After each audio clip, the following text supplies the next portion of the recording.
मैं कपिल शर्मा जी की बात कर रहा था। तो बड़ा अच्छा काम कर रहे हैं। दो काम जो लोग करते हैं मैं उनको बड़ा उनसे खुश रहता हूं। एक, जो लोगों को उत्साहित करते हैं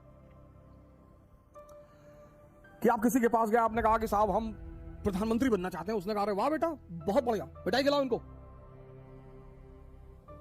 पढ़ो बेटा कायदे से, योग करो, ध्यान करो, बिल्कुल बनोगे, कोई बात नहीं, शाबाश। और एक जो लोगों को हंसाते हैं, जैसे मैं कभी कभी हूं तो इंसान ही, तो कभी कभी अगर मैं थोड़ा सा भी निगेटिव मोड में आया तो मैं चार्लिन चैपलिन के शोज देखता हूं। मतलब वो आदमी भगवान ही रहा होगा, किसी को हंसाना बड़ी बात है। शर्मा जी बड़ा अच्छा काम कर रहे हैं। उनसे नाराजगी मुझे सिर्फ इस बात की है, कभी आपकी उनसे मुलाकात हो तो मेरी तरफ से यह प्रार्थना उनसे जरूर करिएगा, हिंदुस्तान के संतों का मजाक ना बनाया करें, कोई एपिसोड ना बनाए सर। बहुत बड़ी चीज है सर, उनकी औकात नहीं है कि वो हिंदुस्तान के संतों का मजाक बनाए सर। बुद्ध जब एंटर करते थे ना बिंबिसार और अजात शत्रु के दरबार में, हिंदुस्तान का शहंशाह खड़ा हो जाता था सर। मोगालीपुत्तिस बुद्धिस्ट संत था, जब वो अंदर एंटर करता था, अशोक, सम्राट अशोक, ये तो डेमोक्रेसी है सर, तब मोनार्की थी। सलीम चिश्ती की चप्पल उठाता था अकबर। सलीम चिश्ती, कभी आप फतेहपुर सीकरी जाएंगे, वहां उनकी मजार है सर। सलीम चिश्ती की चप्पल उठाता था अकबर। और ये गरीब लोग नहीं सर, जिसके पास भगवान है वो गरीब कैसे हो सकता है सर? बस हमारी आंखें नहीं है। कैपिटलिज्म ने क्या किया है, एक नई एजुकेशन पॉलिसी जिसको हम मॉडर्न एजुकेशन कहते हैं, इसके तहत हमारे देखने का नजरिया बदल दिया। ओह ही सो पुअर। आजकल के जो बच्चे स्कूल जाते हैं, थोड़ा मिशनरी स्कूल में, तो when they C these cents, तो दे से, ओ पापा बेगर्स।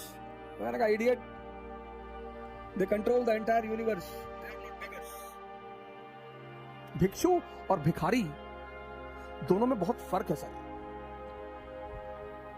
आपकी उनसे कभी मुलाकात हो कपिल शर्मा जी से, तो उनसे मेरी तरफ से हाथ जोड़कर निवेदन करिएगा कि सर इस देश में संतों को बहुत उच्च दर्जा दिया गया है सर, हमने कभी संतों को मारा नहीं सर। इस देश की सबसे बड़ी खूबसूरती यही है कि संतों ने कुछ भी कहा, लिबर्टी तो इस देश की ब्लड में है सर।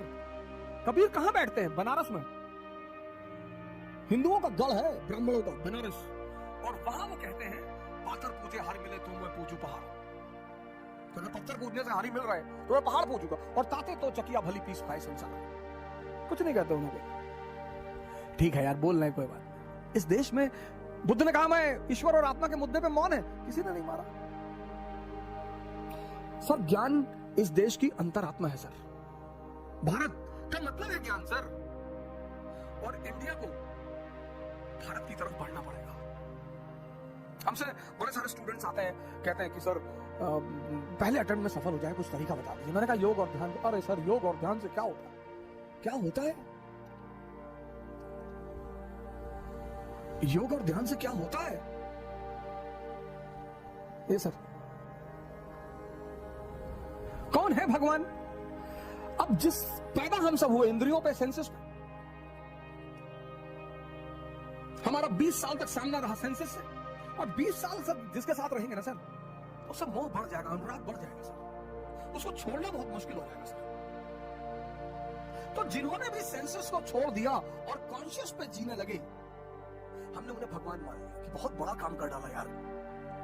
जिन्होंने भी इस देश में, जिन्होंने भी सेंसेस का त्याग करके, मतलब छोटी चीज को छोड़कर, इसीलिए इस देश की परंपरा में त्याग शब्द का बड़ा महत्व है। लेकिन त्याग मतलब ये नहीं भिखमंगे हो जाओ, अपना घर दान कर दिए, अपनी गाड़ी दान कर दी, अपना सारा पैसा दान कर दिया, भीख मांगने लगे, वो मूर्खता है।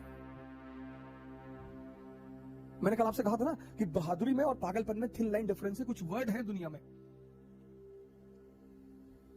इसका त्याग, इसका राम ने राज्य का त्याग किया, अरे बहुत बड़ा त्याग कर दिया, कोई बड़ा त्याग नहीं किया, क्योंकि जब वो लौटे तो भगवान बन के लौटे। जब भी आप किसी छोटे चीज का त्याग करेंगे और उससे बड़ी चीज की उपलब्धि होगी, तो आप स्वाभाविक तौर पे महान बनेंगे।